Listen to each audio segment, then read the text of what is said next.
parce que ay nit bu ñu àndee kenn mënta wax ne ñëpp benn gis-gis la ñu am mais ku gis beneen gis-gis na nga ko défendre ci njekk ak teranga defe naa ne man de laa wax président Macky Sall bi ma àndal daf may inspiré ci dal inspiré ma ci worma xam lu muy wax xam fu muy teg tànkam donc ñun ñi ànd ak moom malheureusement suñu bëggee perdre de temps di tirer wante si ñun moment boobu dafa waroon fekk ñuy jëli ñi bokkuloon. wax dëgg yàlla.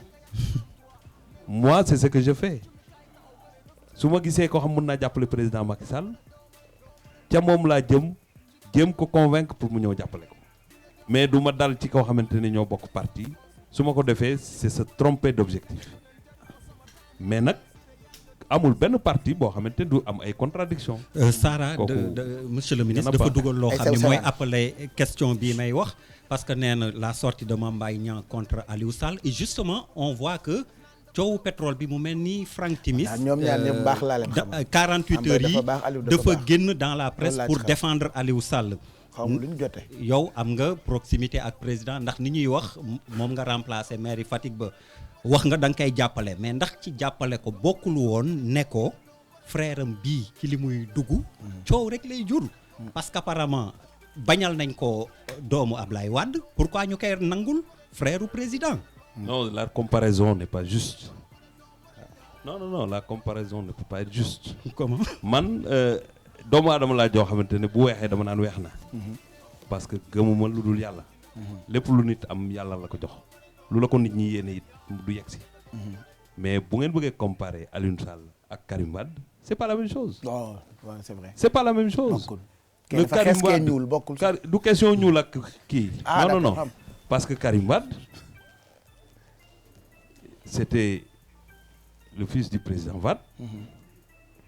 yor fi yoo xamante ne ay nomination la. Karim Wade n'a jamais été élu. jamais. bëgg na fee nekk maire Dakar gars yi bañ. lépp lu mu am papa ma bind décret jox ko ko. y a pas de décret bu président Macky Sall defal Aliou Sall pour mu falu. il est allé à Guédiawaye je respecte les populations de Guédiawaye qui ont porté leur choix ci Aliou Sall qui est un Sénégalais comme vous et moi. mais bu dul est-ce que. non j'arrive parce que une question day gaaw yegg ci président. et monsieur le ministre man fi may waxee sax nga baal ma man fi may waxee sax mooy du loo am droit rek def ko man foofu laay wax. non d'abord balaa nga naan loo am droit mën nga ko xoolaat da ngay d'accord ni un droit est un droit si quelqu'un a envie d'être maire. quel que soit par ailleurs fu mu mënti nekk bu yëkkatee bu ko nit ñi wóoloo da ngeen koy nangul maire ga mu doon. waaw mais am na lu jekk am na lu jekkul. mais est-ce que ça ëpp moyen ñeneen ñi xeex pour nekk maire en tant que frère du président. non écoutez moyen ou pas. loolu amu ci solo parce que sénégalais yi bu ngeen di def allusion à des moyens à mon avis je le prends ci sama bopp man mosuma wooteel nit parce que dafa ma jox xaalis. mosuma wooteel nit parce que dafa am dama koy gëm wooteel ko donc war ngeen nangul loolu yow miy def loolu nga nangul ne ñi wooteel nit dañ ko gëm c'est pas une question de moyen bu doon moyen rek Karim Wade ba mu nekkee bëgg a nekk maire Dakar day nekk maire Dakar keneen ak keneen y a des milliardaires yu xëccantoo ay mairie fii mënuñu ko am le problème n'est pas là maintenant pour revenir au pétrole parce qu'en réalité da ngeen di kii nii jaarale mais c'est le pétrole. Là, c'est vous qui le dites. J'arrive le pétrole mooy problème bi. gis nga réew suñ ne xéewal a nga fii daanu si man li ma jàpp ku am fulla boo julee da nga war a ngir de pour xéewal bi yegg si dëgg la waaye commencé dóor xéewal gi pour mu wëññeeku te yegg seegul loolu du bëgg sa réew. je pense que le pétrole kenn laalagu ko benn goutte pétrole génnagul. même si aujourd'hui il y avait des dysfonctionnements par-ci par-là jaar na coow lu métti li. non séddoo bi c'est que séddoo bi tey lay décidé wu. il y a pas de séddoo possible. non attendez moi j'ai beaucoup de respect pour le peuple sénégalais. Le peuple sénégalais n'est pas un peuple qui va dormir di gis ñu génne suñu pétrole di ko yóbbu. du peuple bu ñuy manqué on l'a essayé avec l'or temps yële. mais comment changé na.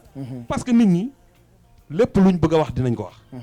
lépp luñ bëgg a def dinañ ko def. non mais monsieur le ministre vous permettez, il y a des choses qui ne peuvent pas désolé passer de vous interrompre mais est-ce que mën nga comprendre rek lu tax ñuy war a am crainte je me mets juste à la place plutôt du Sénégalais lambda. Qui pour la première fois où il a entendu parler de bloc offshore Kayar, tout ça, c'était sous le magistère du président Macky Sall. Aujourd'hui, avec ce qui se passe dans la presse, on nous apprend qu'apparemment des choses ont été décidées depuis Abdoulaye Wade. Donc je veux dire da ngay ne kon loolu xëj na bu doon loolu feeñ na ca nguur bale ñu waxuñu ñu ko ba heure bi ñu wax ñu ko xam nga loolu tamit dafay tey xel lan moo tax yëg sénégalais lambda bi jotul ci information boobu lan moo tax il a fallu que ñu am problème tudd ci li nga xamante ne qu'on le veuille ou non mooy le frère du président pour que ñu ñëwaat nag léegi ci information bi di ñu xamal ne tant non affaire boobu Karim Wade ko signé woon Ablaye Wade ko signé woon ak yooyu mu mel ni lii su feeñul woon ba ñu xam ko ba mu am ci problème kon duñu ñun sénégalais yi duñu sax yëg ne amoon nañ fi xëj na ay décret yu nga xamante ne je veux dire signé woon nañ ne ko fa balaa le président Macky Sall di yegsi au pouvoir. li ngay wax li ma ciy wax ñaari affaire. Pas du sénégalais lambda. Non, le sénégalais lambda à mon avis n'existe pas. Non, on parle de sénégalais lambda, c'est pas les sénégalais lambda qui portent ce combat-là, c'est des politiques, des politiciens comme moi qui portent ce combat-là. Et puis qui étaient là. S'il s'agit du premier ministre Abdoul Mbaye, il savait. S'il s'agit de Malick Gakou, il savait. S'il s'agit d'un autre, il savait. Si aujourd'hui avec Wade, personne ne savait. Avec le président Macky Sall, tout le monde sait. Cela veut dire que jafe-jafe wàññeeku na li nit ñi xamul la ñuy dilapider peut-être waaye li nit ñi xam yëpp kay càcc weesu na wa. Non, je pense que ce qu'il y a lieu de faire, moi j'appelle les politiciens comme moi ñu xam ne le peuple est éveillé. Le baromètre de Dakar n'est pas le baromètre du Sénégal.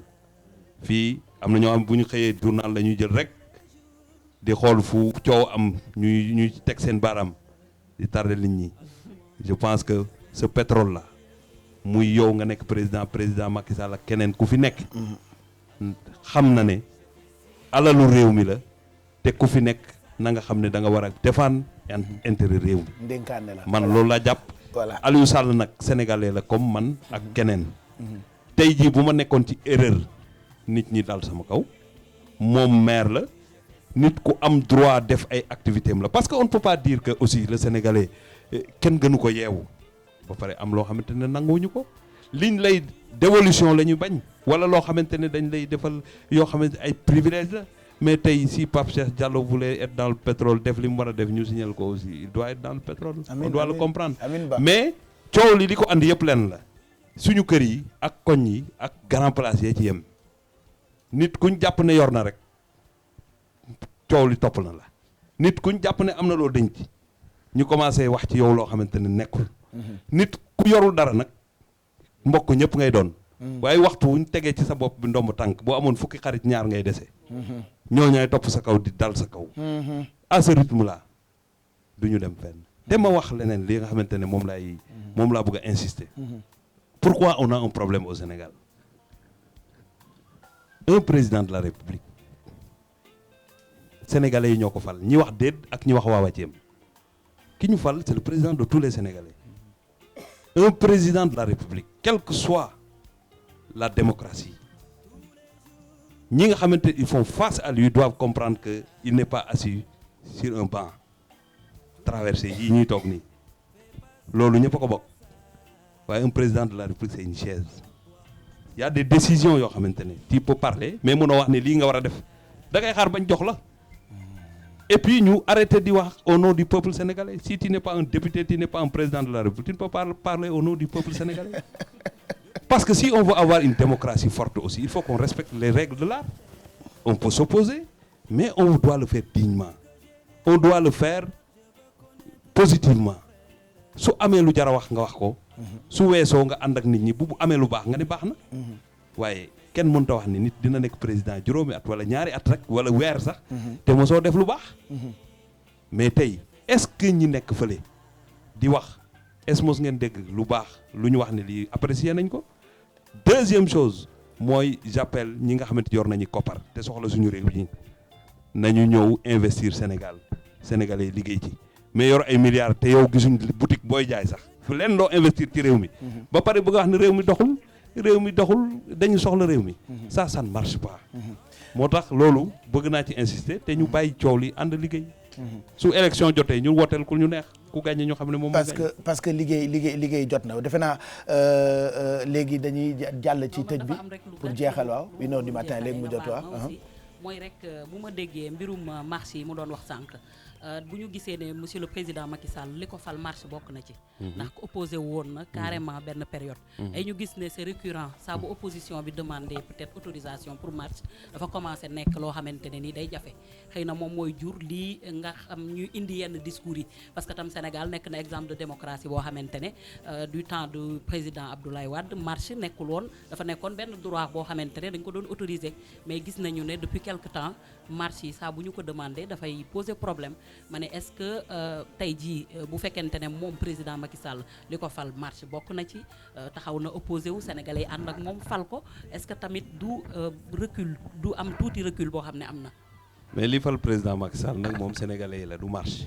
mais marche bu doon marche rek defe naa ne gars yi yegg nañ Saint-Louis wala ñu yegg 23 juin. 23 juin marche la loo mais gaañ nañu sax Youssou Ndour ci tàmbali taxaw na de muy ñu koy soox gis di mu nekk ñëw ci marche ngeen opposition de bi bu baax marche ngeen de non te léegi nag c'était une précision xam nga man dégguma loof siin la mais boo ne woon li fal Macky Sall marche bokk na ci danaa la comprendre da nga ne marche moo fal président Macky Sall je faisais la précision donc pour wane ne du waa Dakar rek dégg wolof mais li am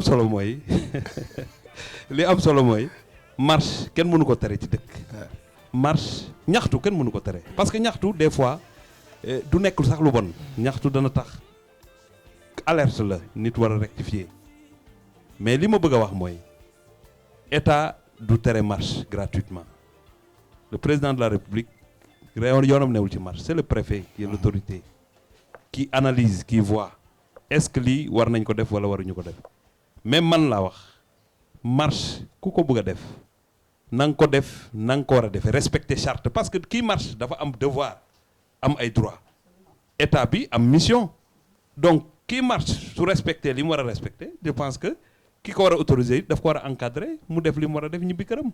su ko defee bët set nit ñi liggéey war nañoo mën a marche midi 1h ku nekk dem sa bureau wala ku nekk liggéey la nga daan liggéey mais nag bu fekkee dañ cee bëgg a def yu ci bokkul di saaga ak di wax lu ñaaw ak di bañ a respecter say institution parce que nit da ngay ànd ak worma yooyu yëpp bu ñu ko ci boole defe naa day yomb mais bu ñu ko ci boolewul nag dañuy xajamal yëf yi te bu ñu xajamalee yëf yi cooway bari voilà te loolu amul monsieur le ministre balaa ngay dem est-ce que xam nga Nit Dof waaw moom clash na ma parce que j'ai lu quelque part mu dal sama kaw mais je le mets dans le cadre de ma mission parce que dans une mission il y a des bonbons mais il y a toujours du piment à côté c'est pas grave c'est un jeune sénégalais mais li ma bëgg mu xam mooy moi je ne suis pas à ce niveau directeur de stade la tudd am mission ku bëgg stade bi y a un cahier de charge faut aller négocier avec lui travailler avec lui le ministre est très loin de ce dossier-là parce que on ne peut pas vouloir travailler. C'est la première fois ngeen toog Nit Dof nga toog ak ministre. Je ne l'ai jamais rencontré. C'est rencontre baa ngoog je sais pas c'est une occasion balaa ñuy jeexal émission bi ngeen discuter on discute entre nous parce que lii mooy Sénégal en fait c'est ça quartier général. Moi j'ai appris que daf la clash.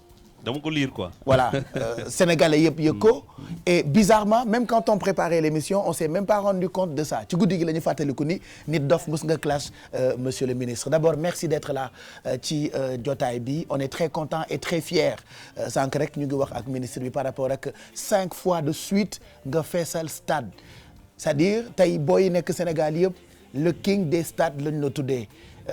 Ak show of the year bokk na ci événement yi nga xamante ni man des fois duma sax boobu ba tey dew ma ci mais tout le temps je demande aux animateurs Kals show of the year kañ lay am c'est-à-dire hymne bi dama koy woy c'est un événement que tout le monde attend mais lan nga waxoon ministre bi.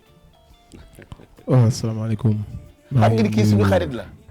maa ngi nuyu ñi ma fekk ci plateau bi yëpp di la nuyu yow. déjà parce que borom baax nga. à chaque fois booy wax ci ñun da ngay wax pour affaire yi gën a jëm ci kanam. C'est normal. donc ñu ngi lay remercier ci loolu di remercier monsieur le ministre di ko nuyu bu baax. il sera parrain dafay bokk ci parrain yi pour le 14. non mais jubóo leen ba pare. amuñu problème. mën naa ko oowee sama kilifa sama nijaay. respecté naa instruction bu mu yor respecté naa position bu mu yor. bu loolu weesoo aussi mat na ma kilifa. donc amuñu pour clashante mais ñun aussi ay Sénégalais lañ comme tout le monde. dañuy liggéey day yomb trop buñ taxañee wax bi foofu ci cahier de charge am na fa dem leen ngeen négocier demewul noonu. bu doon cahier charge la ñun def nañ Demba Diop bu yàgg. ay ndaw la ñuy liggéey on a fait Sadio Mbouma Diop 5 fois mu fees. ñu bëggoon lu gën a rëy lu gën a baax parce que ni ñu entassé woon nit ñi baaxul woon seen sécurité bi. donc c'est normal ñu bëgg leen mettre plus à l'aise ci espace bu gën a yaatu. on demandait que ça donc def nañ démarche yi ñu fi waroon def. laaj nañ leen garantie yëpp parce que ñun aussi fu ñu dem ci Sénégal ci région yi ci stade yi la ñuy joué. te mosuñu am fenn problème bu dee bâche bi la dañu fay bu dee gazon bi la dañuy laal bâche def lu ñu war a def yëpp. public bu mature public bu conscient mooy ñëw ci suñu ay concert. donc je vois pas benn intérêt la ñu am dem ci ay stade di ko yàq. donc bi ñu waree def démarche yi def nañ ko jaar nañ fi waroon jaar monsieur le directeur après monsieur le ministre ñi waroon ñëw ci moom ñëw nañ ci moom donc bu waxee que ni dem leen waxal. ak directeur bi sama niveau parce que niveau am la aussi parce que ñëw na ministère am donc recevoir ñu ni mu ñu waroon recevoir en fait politique yi ils ont un peu du mal à xam que ni nit ñi ñoo leen fal ñun ñoo leen di fay du ngeen suñu chef te gënu leen ñu suñu ay moroomu suñu ay nawle ngeen suñu ay moroomu sénégalais ngeen suñu ay moroomu jullit ngeen wala chrétien et suñu ay moroomu africain ngeen so bu ñu leen falee pare bu ñu leen soxlawee ci cadre liggéey dañ leen war a mën a jot. parce que aussi ni ngeen di comporté wu ak Sénégalais c'est pas normal parce que gënu leen ñu c'est ça le problème mooy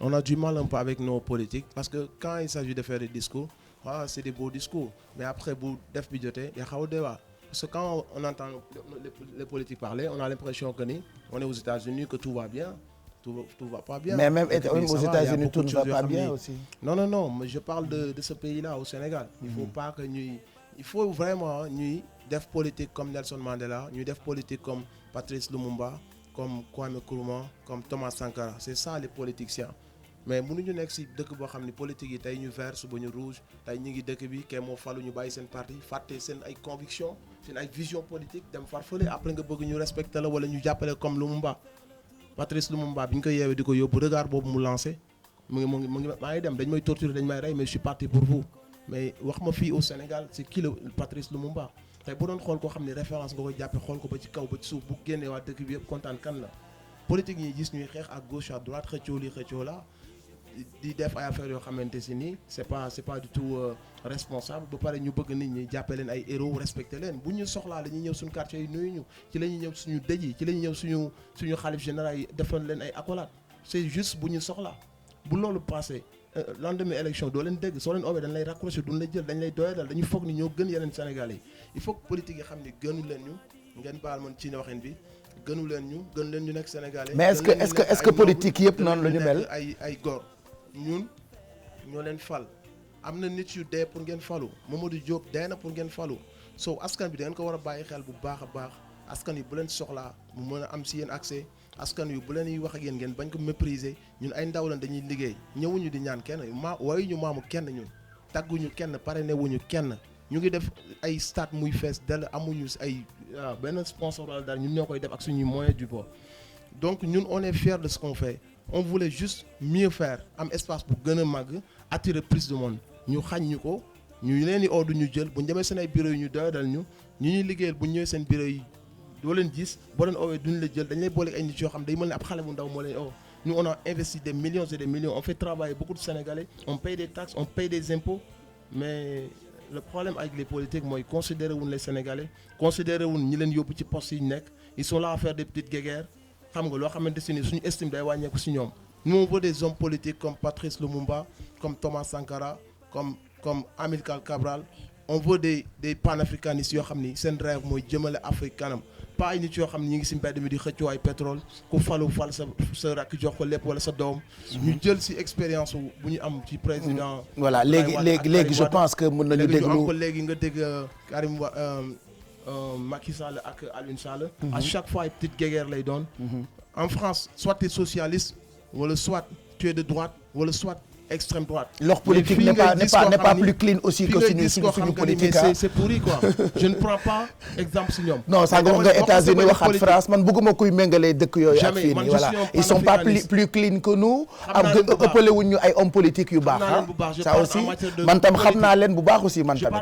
je les suis je les consomme man. je ne prends pas exemple si ñoom dama ni soit t'es socialiste soit t'es de droite ou soit. tu as parlé de la France et des États-Unis donc du coup moi mais ici au Sénégal ngay gis. koo xam ni parti bii la bokk ba benn instant partem daanu parti bi yéeg mu mel ne amul woon ay conviction wala ay vision ñu mu doon demee mu bàyyi dem fële ñële accepté ko wala ñuy gis ay parti yoo xamante si ni y a beaucoup de choses am si politique bi en tout cas daal nañ delloo gëdd bi Sénégalais yi parce que askan bi mi ngi ñaxtu askan bi mi ngi sonn parfois dañuy am ay coupure ndox du ñu ko wax au début dañu ko doon wax léegi du ñu wax dara léegi il faut nga ñu jox monsieur le ministre moom tamit mu wax ci parce que déglu na la nga wax ba pare. Je vous remercie Pape je pense que. c'est un mélange de nit et de dof aussi il faut le comprendre. voilà nit dof n'est-ce pas donc man aussi am naa nit am naa dof. li ma bëgg nit ñi xam mooy.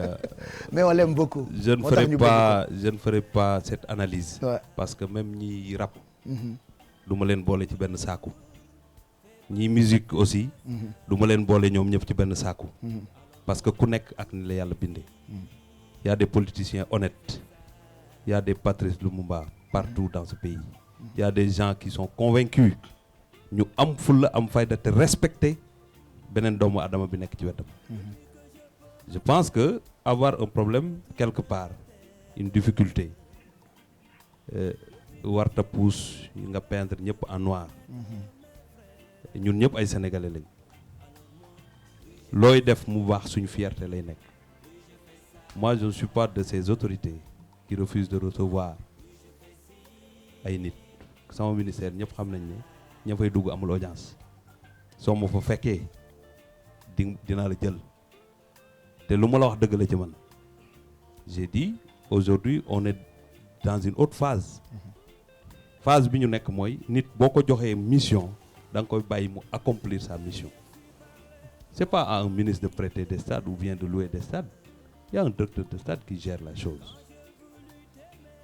wax na ko léegi parce que fu mu dem ci région yi stade la koy defee stade yooyu stade du ministère des sports donc man je n'ai pas de difficulté par rapport à ça je ne vois pas pourquoi ça doit être un problème si tout est respecté je ne vois pas mu def show lan lay yàq ci réew mi wala lan lay def keneen parce que chacun faut analyser nit rek mën na la analyser le problème n'est pas là moi aujourd'hui Patrice Lumumba dama koy respecter mais je respecte les grands hommes du Sénégal dafa am ay grands hommes yoo xamante ne war nañu mën a nekk suñu fierté heureusement Pape Cheikh l'a dit la politique de la France ou aux États-Unis gënul suñu politique dafa am nag ay taches noires. c'est sûr boo demee fële États-Unis y a des gens yoo xamante ni dañ leen di critiquer mais taxul ñu jël ñëpp dugal ci benn saaku ne kii baaxul moi je ne dirai jamais Hollande moi par respect je dirai le président Hollande mais je ne l'appellerai pas Hollande François Hollande parce que c'est une institution les Sénégalais devraient apprendre à respecter leurs institutions moi je ne suis pas dans le beau discours je n'ai pas connu plusieurs partis parce que gëwma loolu man li ma xam mooy nit ku nekk li nga gëm ngay def keneen ku def loo gëmul it mën nga ci am sa position mais doo ko caricaturer parce que lam maîtriser bay def la muy def yow mën na am nga xaw ko ignorer ce qui est important te mu wax ko mu nekk lu am solo mooy nañ liggéey pour Sénégal jëm kanam ku nekk nag ci wàllu wi nga nekk nga liggéey ci loolu nag appel la parce que tekkiwul ne ñëpp par force ba loolu la ñuy def musique bi mu nekk am na ñu koy def normalement def na allusion nee na woyu ñu kenn pare na la wuñu kenn parce que ñoom ay sénégalais lañ di góorgóorlu di créer ay emploi dañ leen di féliciter ci loolu ñàkkul nag am na koo xamante ne woy nit da koy déranger waaye bu jëloon ñëpp dugal ci biir saak mu ngi koy tooñ parce que moom bokk ci nous sommes des Sénégalais qui croient au développement de notre pays et qui gardent nos vertus man samay vertu ni mu amee fulla garder ay vertu am nekk ci combat pour Sénégal jëm kanam nit ñi amee vertu war na jàpp ne ku mu xamul te déggalu ko lenn bi moom ñoo bokk boor kon bu mu jël ñëpp dugal ci biir politiciens yi dafa am ñu baax a baax ñoo xamante ne ci li ñu nekk dëgg la ci ñoom am na nag ay joueurs dañuy carte fu neex ñu dem fu naqari ñu jóge fa am na ñuy def loolu mais nag li am solo mooy booy bëgg a defar sa réew da ngay jël exemple ñi baax j'ai aussi tendance à dire le Sénégalais lépp lu mu am ci lu baax na koy fësal di ko respecter mais on a tendance à citer d'autres pays je pense que le Sénégal ci wàllu mag ci wàllu ndaw ci wàllu musique domaine bu nekk am na ay modèles yoo xam ne bu ñu leen royee def li nga xamante ne moom la ñu commencé Sénégal dana jëm kanam. Mais c'est parce que aussi, monsieur le ministre, jusqu'ici on a toujours eu des présidents qui ont préféré avoir des retraites dorées par exemple à l'extérieur du Sénégal que de les prendre ici aussi. Mais jusqu'avant, parce qu'aujourd'hui le président qui est là est né à Fatick. Oui, mais je veux dire c'est il récent, est là mais c'est difficile. Les habitudes ont la peau dure. Je parle pas de mais je pense que l'évolution de la conscience, attendons voir ak Macky. L'évolution de la conscience, l'éveil des citoyens ak sénégalais yi yeewu gi ñu yeewu ak li ñu bëgg ci seen réew dana tax léegi képp ku fi nekkati kilifa boo fi jógee nga nekk fi wala nga fiy nekk faral di nekk pour sa expérience nga gën ko partager. tooñ naa sama mbokk politiciens yi léegi ne xaalis bi ñu kuñ ne milliardaire nga war ngaa investir ci réew mi au moins loo xamante ne xale yi dinañ ci war a liggéey loolu nag bu ma ko waxee keneen kuy analyser ne dana daf ko yorul moo tax mu di ko wax. parce que comme mais nag rafet njort dafa baax ci loolu. parce que appel bi ñu di ko lancer pour ñu gën a gëm suñu réew. parce que comme il dit nit dof c'est-à-dire fu ñu tuddee Lumumba tuddee fa keneen ak keneen bëgg nañu. ñu tudd jamono ju dof ñu gën di tudd fi mu bëggoon waxee mooy bëgguma aussi samay kàddu ñu bañ ko dégg. daf may jaxase Sénégalais yi ku xam ni dof xam ne que ni am na ay références. parce que ci son bi ma doon joué léegi xëy na nit ñi ñu ngi ci mouvance bi dégguñu wax ji. maa ngi wax que ni Mamadou Dia doy na seede Kuubaay Mamadou Dia dégguñu ko fenn. tëj nañ ko histoire am ñun Sénégalais xamuñu ko. amul benn symbole buy symboliser le héros qu'il était. y a des gens yoo xam ne dañu tayle si loxoy tubaab yi. y a des gens yu fi nekkoon yoo xam se ni dañu jaay Sénégalais si loxoy tubaab yi. y a des gens yoo xam dañu leen emprisonné ñun xamuñu suñu propre histoire. dañu ko nëbb dañ ko falsifié. dañu gëmloo yeneen topp si ginnaaw tubaab yi ñun xamuñu suñu bopp bëgg a avancer. suñu propre histoire duñu ko jàngal ce que les blancs veulent qu'on nous apprenne c'est ce qu'on nous apprend. Qui connaît Mamadou Dia ici dans ce pays pourtant héros la Mamadou Dia dañoo waroon domb ay boulevard ay statut ñu wax statut Mamadou Dia boulevard Mamadou Dia école Mamadou Dia tuddewuñ ko dara parce que y a des blancs qui l'ont décidé ñu def ko en prison et histoire boobu kenn jàngale wu ko loolu laay wax que ni Mamadou Dia doy na seede Kubaay école du jàngale te jabaram bi mu gaañoo yàggul sax d'ailleurs maa ngi wax que ni école du jàngale téere Touba yi mais Cheikh Anta Diop day dee rek medu bàyyi bu ñuy rap nii rek rabuñu pour wax dañuy am ay principe ay convictions yu défendre parce que Serigne Touba muy moom muy maam Alaaji Maalik ak ñeneen bu ñu leen toppoon duñ doon weesu nañ fii mais li ñu tubaab bi falsifié suñu histoire jaay ñu ko nañu lii la tëdd loolu te suñu mag yi fi nekkoon àndoon ak ñoom ñi collaboré ak ñoom xam nañ ne du loolu mooy suñu histoire ñun loolu la ñuy jàng loolu moo ñu tardé. est-ce que lii moo nar nekk ci sa couleur album parce que li ma jaaxal mooy def nga lu toll ci 3 albums mais le 14 da ngay génne ñaari album donc ça te fera 5 albums. waaw dana nekk sama 4e ak sama 5e album. double album lay doon. sama album yëpp moo am ay sons engagés panafricanistes. parce que man je suis convaincu que ni bis bu ñu defee nii ñu dem. et que y a les blancs qui sont là su ma wax les blancs je sens un peu raciste. mais bon y a benn puissance bu nekk fi boo xam ne bëgguñu ñuy joindre suñu ay force. depuis la nuit des temps ñoo ñu séparé ñoom ñoo ñu rey. seen ay légionnaires lañ doon yónni ñuy rey suñu ay président di def ay coup d'état.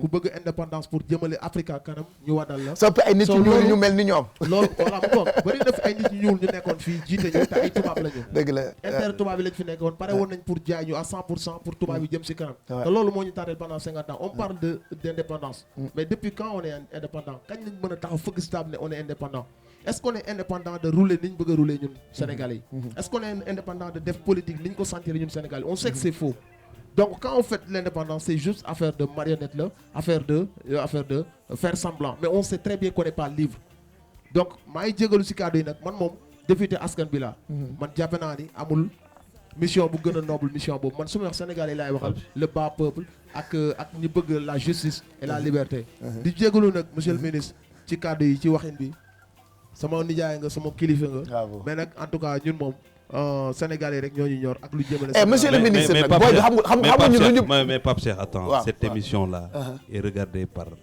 l'ensemble par des tout le Sénégalais. monde ouais. C'est dangereux d'utiliser certains mots. On ne fait pas l'indépendance en faisant des marionnettes, c'est trop fort. On fait l'indépendance parce qu'on croit que ce jour-là la ñu am suñu souveraineté nationale. Il y a des choses yoo xam sommes-nous souverains ce jour-là. non je reviens non bu ma dagg parce que man du ma dagg nit déglu rek ma dañuy waxtaan rek souveraineté totale États-Unis am ko benn pays am parce que tout pays a besoin de l'autre dafa am ay mbir yooyu dugalante parce que musique bi ngeen def sax du musique boo xamante ni ñu ñoo ko inventé mais yaa ngi ciy sukkandiku pour véhiculer éveiller niveau boobu it da ngay jàngat information bu wax nga léegi éducation d'accord naa ak yow parce que bi ñu nekkee ñu coloniser ñu livre yi sax David nga ci doon gis wala turu tubaab éveil bi nga am ñi nga xamante ñooy defar livre yi ñuy jàng léegi am nañ ko bu yàgg ba nga xamante man sax dinaa leen may livre balaa léegi ngeen ay di dem. Pape Cheikh lañ ciy def mais ay ngóor ay turu sénégalais mais livre di raconter l'histoire du Sénégal. Comment ça devenir libre? waaw ñu Ça ngi devenir non indépendant. mais noonu la tout est évolution. Ouais, ouais. Donc parce on que était am pas indépendant avant. non indépendance totale y a aucun pays bu ko mën Les a am. présidents ont été tués parce que dañu doon demander. Ça c'est l'indépendance d'accord totale. on est d'accord parce que dans la vie aussi c'est trop facile moi je suis un Sénégalais indépendance ak colonisation ñëpp xam nañ naqar bi Afrique am ay 300 ans yoo xam ne dañu noot bu ñu xasee tubaab yi benn nañ xas suñu nit ñi suñu bopp ñaar parce que tubaab yi xamuñu fi woon nit ñu ñuul ñi ñoo doon ànd ak ñoom di leen won nit ñi fan lañ ne. Ça c'est la version des tubaab. Non, non, bi non. ñu ñëw ils étaient prêts. tubaab bi bu ñu ñëw fii su fekkee am na benn coupable. Attends. sont les blancs. je te donne un Mais exemple. à suivre ngeen di dem de tubbi ñoom li ñu jàngal seen téere yi tubaab bi li ñu jàngal seen téere yi bu ñu ko Moi, je pense déggee que- ñun moi, les je pense noirs qu'on dañu va leen mujjee finir nekk cette les émission. coupables. Nous ne sommes pas les non, coupables, je te ce sont dis. les tubaab Je qui te sont les dis. À coupables. suivre. Les noirs ce sont des victimes. L'Afrique a été victime depuis la nuit des temps. Ça c'est clair Quelle que d'un soit côté leur, oui quelle que soit leur version, l'histoire a été falsifiée. Les Noirs ne sont ni plus ni moins que des victimes. S'il y a des coupables ici, ce sont ceux qui sont venus avec des idées tordues, bien préparées, avec des armes parce qu'ils étaient prêts. Ils sont qui ont venus modifié notre d'aller histoire. manipuler Attaquer les certains jaay rois qui étaient là, nous manipuler les jënd leen. Nit Donc dof. eux, quelque part, ils sont coupables, mais ils sont victimes parce qu'ils ont été mais ñi manipuler noo leen di. Mais léegi- ñii nangu ñu manipuler xam nga yow kenn du la C'est manipuler. une petite minorité. Oui, heureusement Les qu'on gens, est les gens, ils Mousse xam si ni nañu- ñoom lañ manipuler. Oui. C'était une petite minorité. Je pense. Donc quand on parle, Je pense Bon. que Bon. je Moi, pense je que me c'est mets du côté du intéressant. On va revenir, Voilà. on va revenir, Prochainement. on va revenir. Prochainement. C'est important d'échanger. Mais ce qui est li gën a am solo mooy nit position boo mënti am rek war nga ubbi buntu bu la nit ñi nawee ñeme la pour comprendre li ngay wax te kilifa ak ko am fulla ak ko am faydaayam su xamee ne bu waxee ak yow nga yegg ko fenn fii bu la bëggee déglu du la mën a déglu xel benn doomu adama moomu ko ñëpp am xel boo bëggee weccoog nit ñi xalaat nag ba fi nga bëgg ñu jëm fa loolu dafa am noo leen di aborder man je n'ai pas de problème on est de la même génération ñoo bokk li ñuy def da nga nekk ci waaru yi ma nekk ci waaru yi lépp lu ma la mënti critiquer wala ma am ko it su fekkee dama bëgg réew mi dox dama la war a ñaanal objectif bi nga bëgg jot ko pour l'intérêt des Sénégalais nga jot ko yow tamit nga nangul ko ñeneen ñi nekk ci beneen waar su ko defee ñun ñëpp dinañ mën a bokk li ñu war a def je sais que li tax ngay feesal stade mooy ndaw ñi ñu ngi lay déglu yaa ngi véhiculer message yoo xamante da nga bëgg ay nit ñi yeewu C'est sûr, c'est le king je des te stades. souhaite Ouais. que objectif boobu ngay bëgg pour l'intérêt des Sénégalais nga atteindre ko Et monsieur leneen le- li ci tegu mooy nga jàpp li ma la wax tey neewuma seeti autorité doo ko gis amul parce que mën nga seeti autorité moment bi nga ñëw fekk mënu la jël wala sa gaay yi ngay yónni mais ñun yàlla def na bokkuñu ci ñooñu parce que tey loo ñu laaj te mënta nekk dañ la naan mënul nekk du ñu fi nekk di def ay ZZ parce que en réalité loo fi wax mu rattrapé la loo fi wax nit te du dëgg da lay rattrapé ala kulli yàlla wax nag dana neex ba nit ñi foog ne sa poudrage la parce que loolu héritage la parce que wax ju neex bu waxee ñu ne day politique day politique mais man jàpp naa ne ku ma xam ci milieu bi ma nekk xam liñ ma dénk xam ne s'il faut dire non je dis non s'il est possible je le fais mais bu ma liiruloon loolu yàlla xam ne du ma xam ne loolu doo yëg doo xam lu xew. mais jàpp naa ne man sama rôle tey mooy yéen bu ngeen amoon jafe-jafe ci lu ma yor dama war a ànd ak yéen pour trouver solution. waaw monsieur loolu laa jàpp. nga jégal ma si dogaat bi ma lay dog. dafa am lu ndaw lu may wax rek. jàppalu ma la dara man sama kilifa nga comme ni ma ko waxee. Simon bi mu déggee may kaas samay affaire wax na ma lu positif si yow. wax na ma que ni bu aju woon si yow kese du demee mais ñun aussi bu ñuy kaas si suñu droit lañ ne parce que ni mu fa demee noonu la fa demee. amuñu pour wax wala pour parce que mënuñu manquer de respect nit ku ñu manqué wul respect. mosoo ñu manqué de respect mais suñu droit lañ doon kaas. di jégalu bu baax encore ci kàddu yi ak ci àll bi may demee. voilà léegi dama bëgg parce que bu ñu jeexalul léegi du ñu mën a wax ci programme 14 bi show of the year il y a tellement de téléspectateurs yu laaj lu ñuy def pour am billet et tout ça. dañu war a jeexal dafa am lu ma bëgg a wax lu ëpp solo lool nga baal ma. waa jotaay bi yëpp maa ngi koy rafetlu nag ak kàddu yi fi jógee yëpp. mais dafa am lu Sara wax sànq. lu positif. parce que Ndoye Bane bëggoon naa mu fekk ma fi pour ma waxaat ak moom si loolu noonu.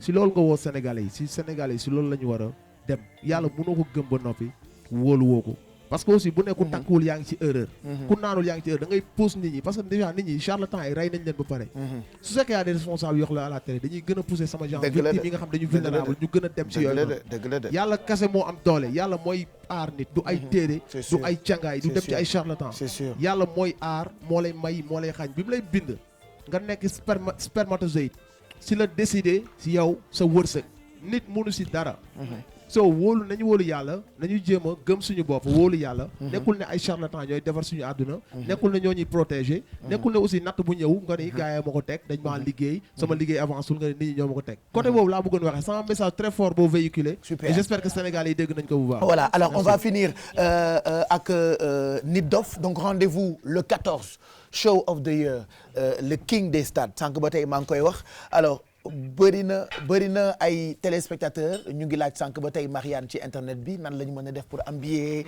est-ce que li leen daloon daaw dem war a dugg ñu parce que dafa feesoon est-ce que du leen dalaat xam nga ñun dañu bëgg 5 dernières minutes. mais lan ngay conseiller sénégalais yi surtout par rapport ak événement wu 14 bi. waaw c'est vrai xam nga comme ren dañu bëggoon Demba Diop. daaw dañu ko bëggoon mujj ñu ko am. te ren bëgguñu woon répété waat suñu bopp stade Iba Mar Diop on s'est dit que bon finalement on va prendre 2 dates. c'est juste pour éviter. bousculade yeeg affaire yu demee noonu donc ku bëgg a ticket yi aussi da ngay oote au 77 983 27 35 983 27 35 wala au 77 239 77 01 ku oote foofu di nga mën a am sa ticket bon ticket yi li si des bariwul ñi defoon seen réservation nañ ko d'ici ce week-end je pense que d'ici lundi dootuñu am ay ticket donc ñi defoon seen réservation nañ ko gaaw jël sinon day xaw a xat quoi. voilà donc on peut dire que ren c'est le rendez-vous du deux dates. waaw 2 dates 2 albums sorti double album. donc voilà. pourquoi 2 yi.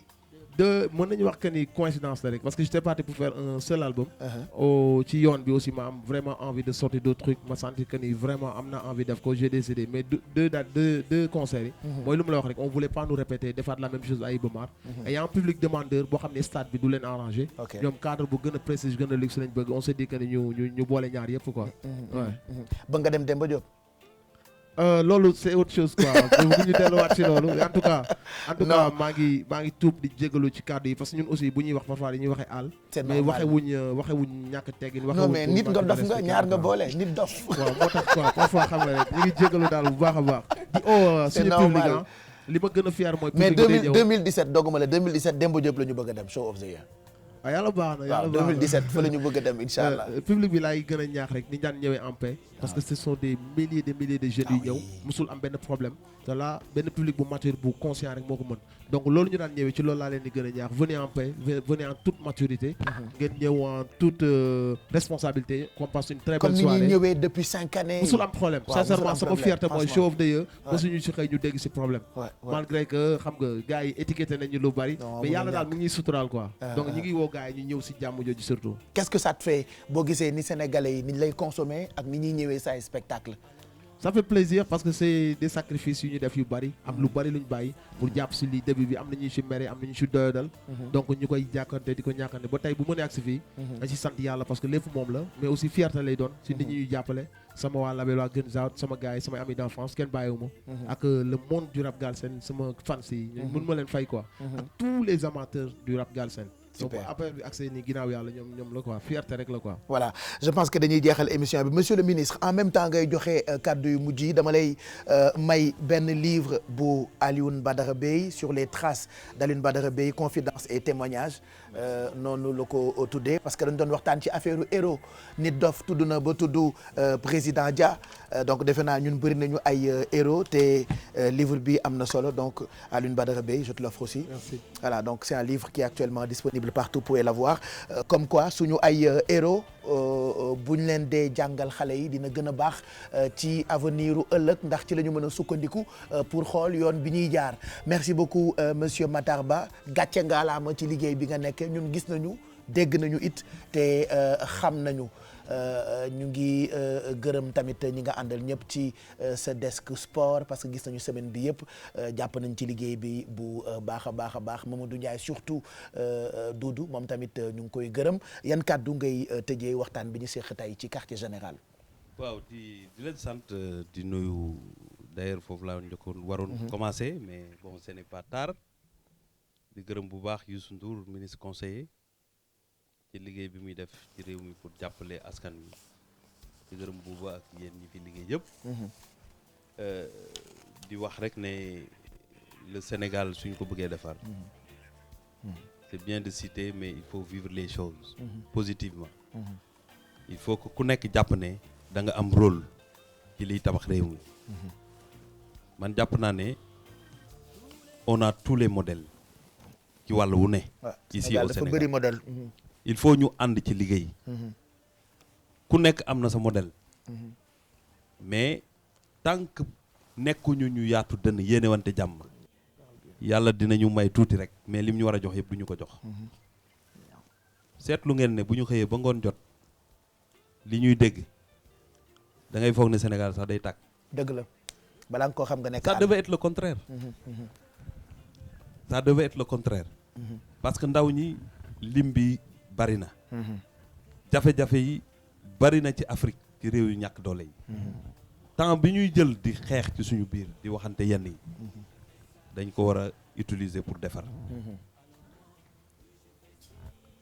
beneen bi ci tegu moom mooy di sant yàlla bu baax parce que nit aussi loo jàng-jàng wala loo mënti nekk loo def mu barkeel wala loo def mu avancé war nga cee sant sa borom parce que sport ñëpp xamoon nañ ni bari woon na coow loolu bu ñu ci yàlla dimbalee ñu jox ci diir te dégguñu yenn coow yi di wàññeeku président fédération yëpp joxante loxo ak état comprendre ne état moo délégué ay pouvoir ñoo moom am les mêmes objectifs mun nañoo tëju ci bureau ku nekk wax ba sa dënn tàng mais bu ñu génnee nañu ànd pour benn objectif suñu ko yàlla mayee dañu war a sant ñi ci bokk yëpp ak sénégalais yi gëm li ñuy def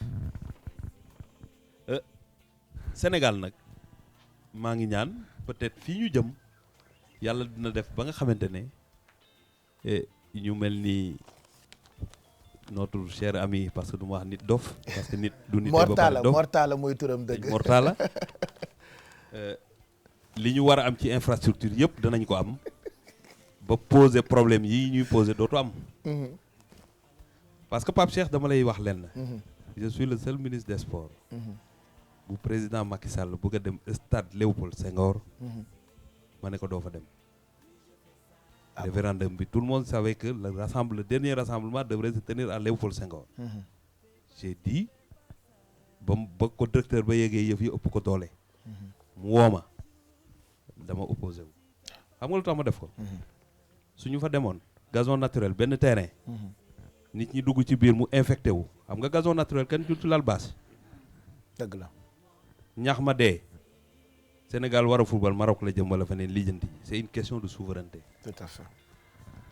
Quand je lui ai dit il a dafa rangé wu sama côté cela veut dire que réew mi nit mën nga ko bëgg wala nga bañ ko waaye ku nekk day koy waxal li ngay def nañ doon gérer réew mi en 1960 kenn mënu ko gérer en 2016 celui qui pense que nañ daan politique en 60 moom la ñu war a politique en 2016 yaa ngi nax sa bopp te fii ñu jëm nii d'ici quelques années sénégalais bu fi nekk ci ay naxaate wala di wax caaxaan kenn du topp sa gannaaw kenn du la jàppale super parce que nit ñi dañoo bëgg a dem waaw nit ñaa ngi yeewu nit ñaa ngi xam li xew tey kenn mënatul a nëbb dara bu njëkk mën ngaa def lu ne kenn du ko xam mais tey jii loo def sa ron laal ba set nga gis ko ci Facebook beeg gars yi dóor la ko Snapchat moo tax nit ku ne looy def da nga koy assumer moo tax wax ji ñuy wax di yëpp li ñu war a def te war ko ñaan ba quartier général bi gën a neex yeneen gën a neex ku nekk tal ko fait divers du ñàkk position contraire du ñàkk mais nañ ko def respecté wante ci yoon parce que moi si je veux être un président de la République mon premier travail c'est faire de sorte que l'institution président de la République soit forte je ne dois pas être de ceux qui essaient de déstabiliser ces institutions-là pour que ëllëg ma nekk fi mais justement est-ce que am ngay ambition pour nekk président est-ce que comme président yaa ko remplacer ci boppu mairie bi xam nga nag xalaatuloo remplacer ko ci boppu palais bi xam nga nag nit kuy dund te nekk jullit wala nga nekk ku gëm yàlla yàlla dafa ne nit day am ambition kon waaye nit warta dof xam nga dof mooy lan c'est-à-dire xam nga dof mooy lan nit warta dof tendance na nit dof de non moom wax kii c'est mortal xam nga lu tax Pape Cheikh nit warta dof nit da ngay gore xam sa bopp waaw xam sa bopp mooy ñu yenn sa bopp nga nekk maire sa mandat jeexul ak jafe-jafe ya fa ne nga nekk fa ñukk di xalaat leneen ndax nit dof man liñ ma jox muy ministre des sports maa ngi ñaan yàlla def ci li ma ci war nga da ngay bàyyi cosaan dem Demba Diop dëgg la de ministre mairie bale maa ngi ñaan yàlla sama mandat jeex te ma def lu jëriñ askan wi ci loolu laa nekkuma ci leneen luy xew ka lëg parce que xam nga nit ñi ñàkk gëm yàlla gi soxna si wax maa ngi woon fële ci régie bi di ko dégg ñàkk gëm yàlla mooy nattu bu njëkk ci doomu aadama parce que di nga gis Pape Cheikh am dara nga koy mere te du yow yaay joxe dëgg la chaque jour nga mer parce que chaque jour Pape Cheikh am parce que fa mu jëlee xamoo ko te yaa ngi fi toog amoo benn tubéy di ko lijjanti au lieu nga yem ci tubéy jooju lijjanti ko ngay lijjanti ay V8 ak yu kenn xamul loolu mooy créer sa bopp problème monsieur le ministre buñ la toppee fii la ñuy fanaana moo tax seen lii ngeen di def merci c'est intéressant jërëjëf et puis jàpp naa ne li ma ci gën a neex tey mooy débat interactif bi entre vous deux ak le ah oui nous ça nous a plu parce que ñun lii la ñu bëgg bëgguñu ay en fait parce que moment bi ñu nekk nii ñu bëgg ñëpp nekk ci jàmm quelle que soit la situation quels que soient les problèmes moment bi ñu nekk nii war na ñi nekk yàlla jox leen doomu tànk ñu wax ak ñëpp parce que wax ak moom su comprendre li mu bëgg ma comprendre li mu bëgg war nañoo wax ci discipline comprendre ante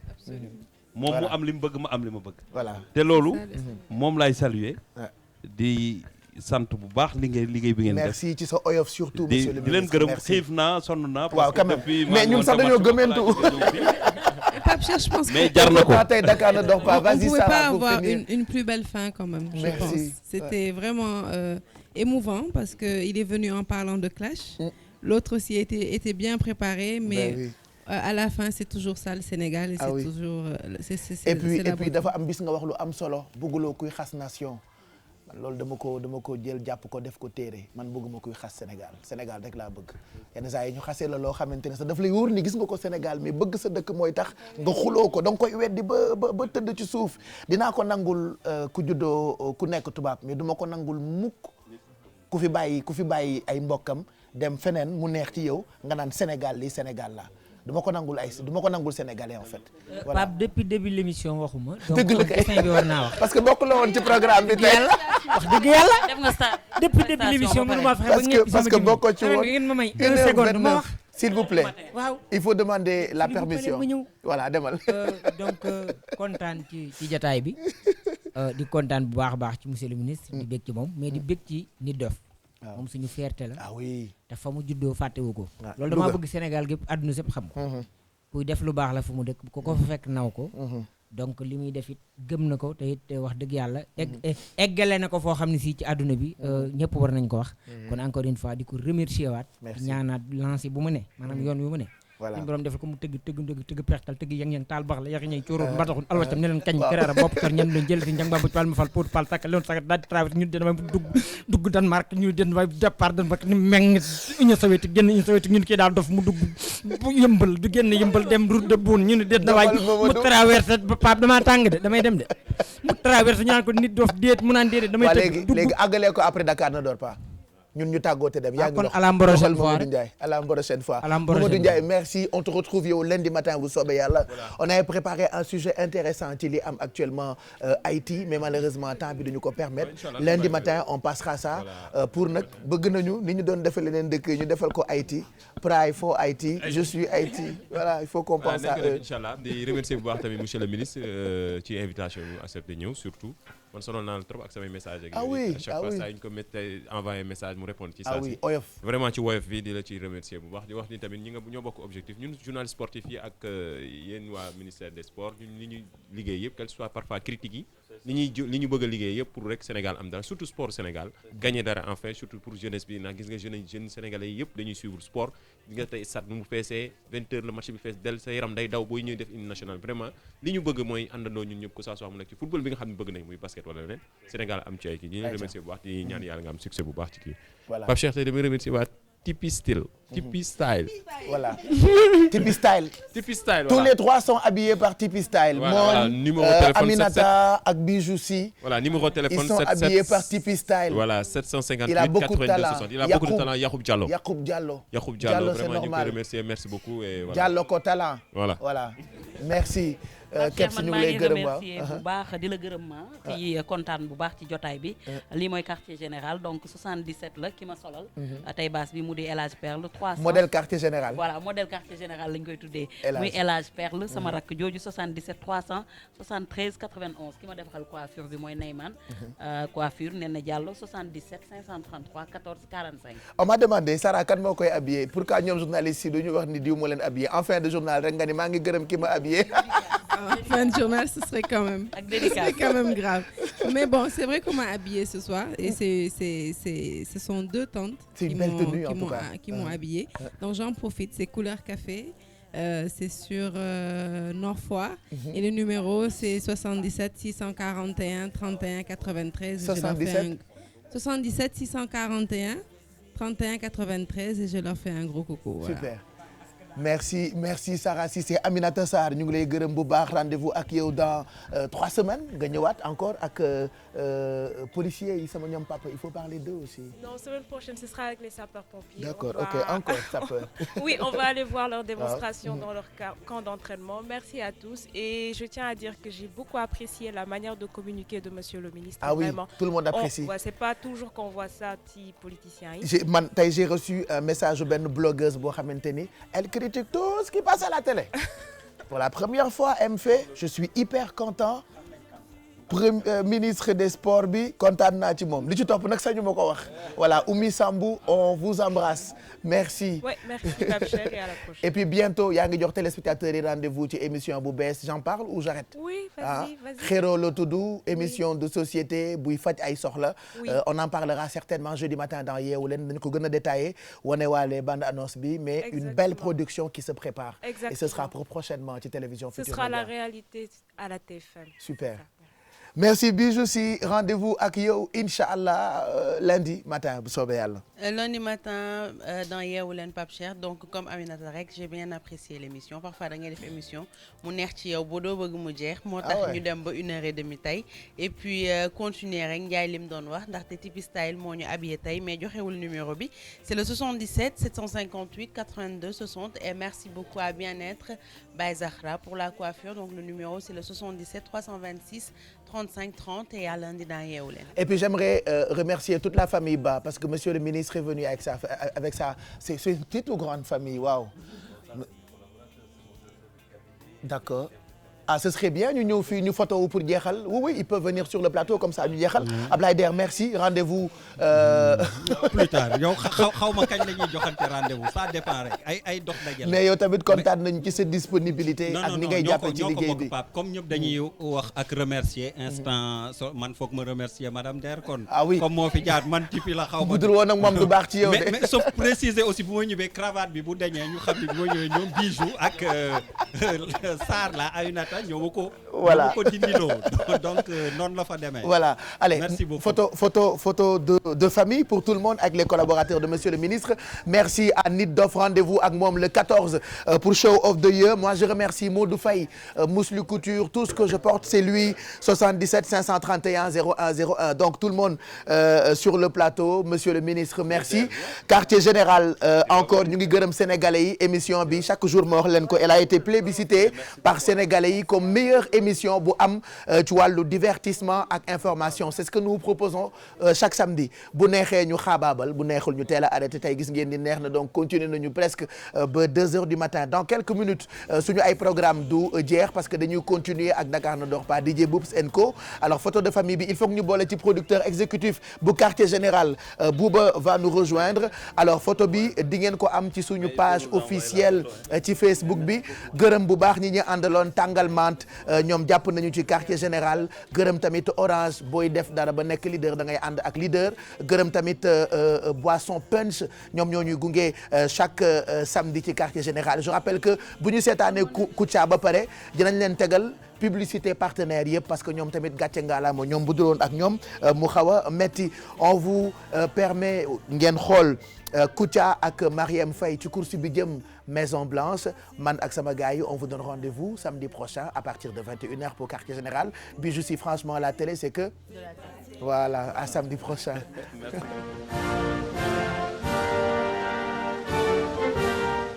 Salaamaaleykum.